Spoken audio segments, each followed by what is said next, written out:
In this video, I will show you how to turn your Chinese handwriting from this to this. If you've been learning Chinese for a while now and your handwriting still looks like this, here are two mistakes you are probably making. The first mistake is treating strokes like lines, and it looks something like this. It's a very natural mistake to make if you are learning Chinese from English, because the English alphabet is only written with lines, whereas Chinese strokes are more dynamic. The second mistake is spacing characters incorrectly. Here are some examples of characters that are too tall, too wide, or top-heavy. And here is an extreme example. This mistake can mostly be remedied with experience, after you get a sense of how to balance different components of a Chinese character. So let's take a look at how to fix these issues and stick around until the end of the video for some bonus tips as well.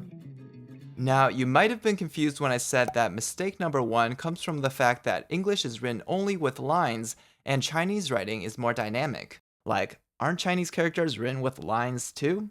Well, yes, but to illustrate the difference, watch as I write the letters of the English alphabet. Are you noticing anything?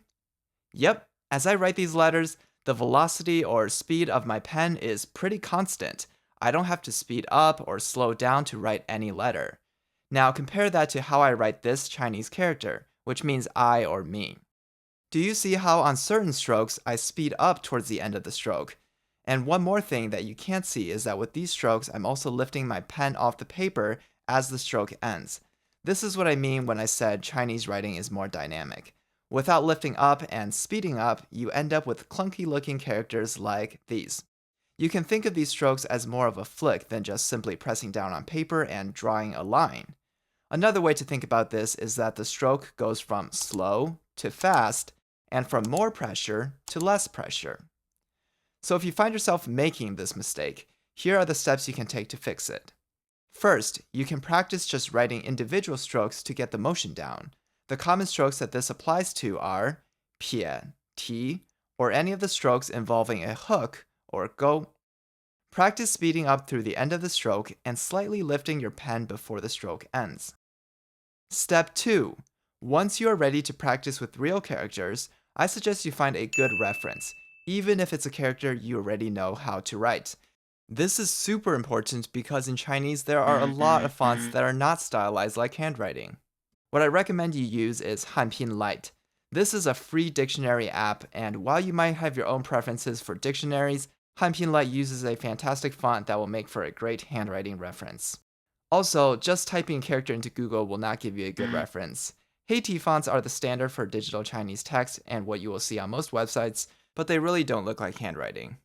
And the final step is to practice. It's a good idea to use a practice grid with a few traceable characters before you try to write without help. Purpleculture.net is a great website where you can make your own for free. I made a tutorial on their writing tools and I'll link it in the description. Just use their default Kaiti font, it's a good one.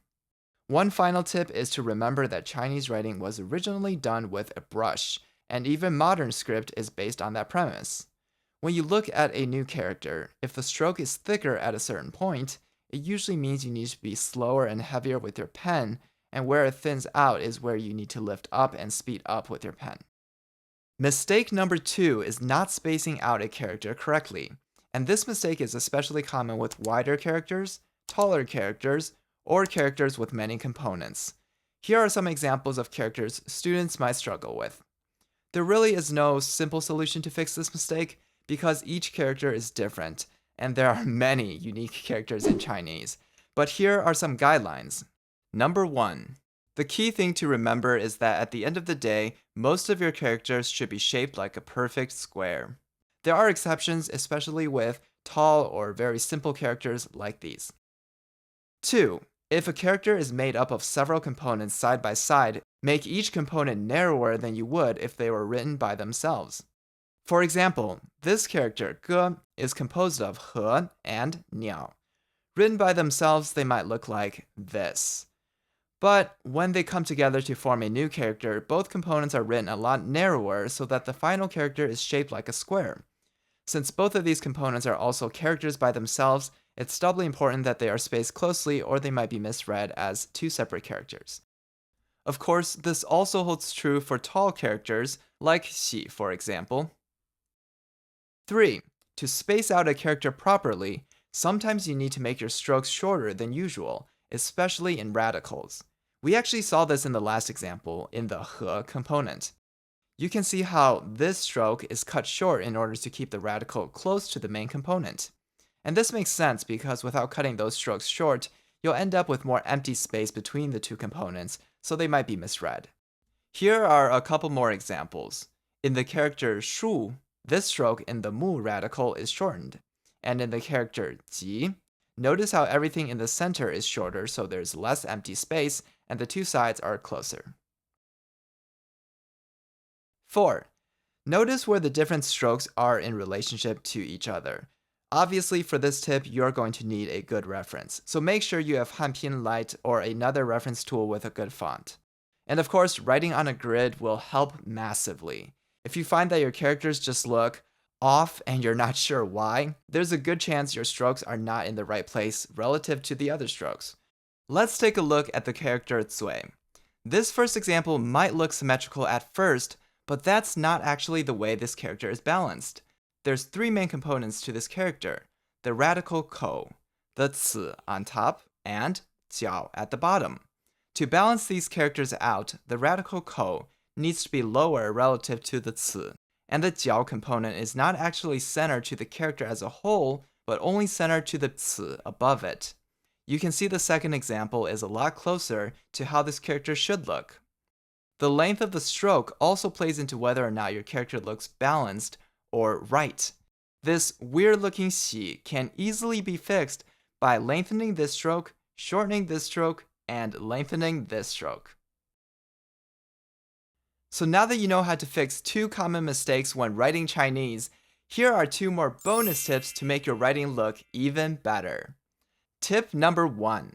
Angle your horizontal strokes slightly up and your characters will look much more fluid.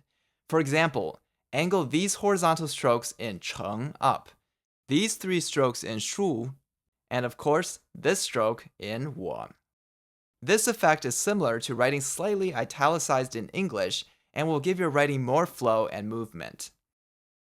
Tip number 2. Angle vertical strokes inward when they form a box, like in B, which we saw earlier. Here are a few other examples demonstrating this tip. And notice that this rule doesn't really apply to taller boxes like in the last character, mu. One other thing is that this rule can also be applied to open boxes like in this character. These strokes still slant inward even though they don't technically form a closed box. Again, this is a tip that can make your characters look more dynamic and less stiff, but it's not absolutely necessary by any means. Alright, that's it for today, and I hope this video will help you improve your Chinese handwriting if that's something that's important to you. This video was inspired by Tainara, who contacted me asking for feedback on her writing, so thank you and greetings to Brazil. If you have topics you'd like to see covered in future videos, feel free to contact me through Instagram, which is linked down below, or simply leave a comment on YouTube. I love to hear from you and see you in the next one. 下次再见了，拜拜。